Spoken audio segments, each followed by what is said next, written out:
જાફરાબાદમાં સંસ્કૃત ગૌરવ યાત્રાનું ભવ્ય આયોજન કરાયું છે।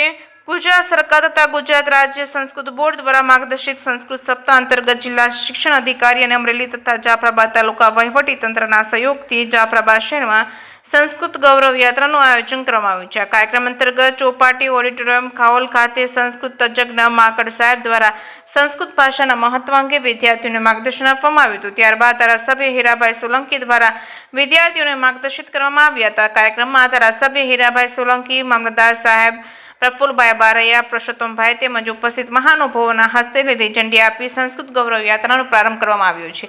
યાત્રામાં જાફરાબાદ તાલુકાના મોડલ સ્કૂલ તેમજ પારાખંડ મહેતા સ્કૂલ તેમજ KP Mehta school, light house school તેમજ નવસર્જન સ્કૂલના 400થી વધુ વિદ્યાર્થીઓ ઉત્સાહપૂર્વક ભાગ લીધો હતો। વિદ્યાર્થીઓ દ્વારા વિવિધ બેનરો, ચિત્રો અને પોસ્ટરો સાથે સંસ્કૃત ભાષાના પ્રચાર પ્રસાર અને સંવર્ધન અંગે જાગૃતિ ફેલાવવામાં આવી હતી। યાત્રા દરમિયાન વિદ્યાર્થીઓ તથા ઉપસ્થિત આગેવાનો દ્વારા સંસ્કૃત ભાષાના મહત્વ અંગે લોકોને જાગૃત કરવામાં આવ્યા હતા। જે કેસમી સાથે કાળુશા કનોજિયા, જાફરાબાદ। નામ બોલો છું આચાર્ય મોડલ સ્કૂલ જાફરાબાદ, રમેશભાઈ સોલંકી।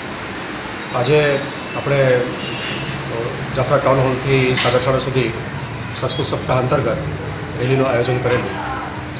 રેલીનો મુખ્ય ઉદ્દેશ આપણી પ્રાચીન ભાષા સંસ્કૃત લુપ્ત થતી જાય છે અથવા જે એનો વ્યવહાર ઉપયોગ થવો જોઈએ એમાં ક્યાંક આપણે પાછા પડીએ છીએ। ફરીથી સમાજને બોલતા થાય તો અગાઉ આપણે એનો ઉપયોગ કરતા વ્યવહારમાં ભાષા હતી જ, અને સંસ્કૃત ભાષાની અંદર સમૃદ્ધ વારસો આપણો પડેલો છે। વેદ પુરાણથી માંડી ને અત્યારના મોડર્ન સમયમાં પણ સાયન્સે પ્રૂવ કર્યું છે કે કોડિંગ કે કમ્પ્યુટરની ભાષામાં પણ જો સંસ્કૃત યુઝ કરીએ આપણે તો જે વ્યાપ અત્યારે સંસ્કૃતનો થઈ રહ્યો છે એનાથી વધારે વિસ્તૃત આપણે એને યુટિલાઇઝ કરી શકીએ।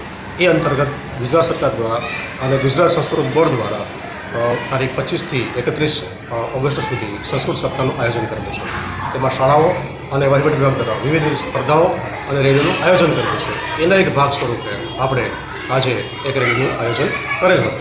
આગામી 27 તારીખે વિવિધ શાળાની અંદર વિવિધ સ્પર્ધાનું આયોજન થશે। સાથે સાથે 29 તારીખ અને 31 તારીખે જે શાળાઓની અંદર સંસ્કૃત સાહિત્ય ઉપલબ્ધ છે અને સંસ્કૃત તજજ્ઞ ઉપલબ્ધ છે તે સમાજ સાથે કેમ કોમ્યુનિકેટ કરી શકે એ બાબતે આયોજન થનાર છે। આપનું નામ બોલો સર।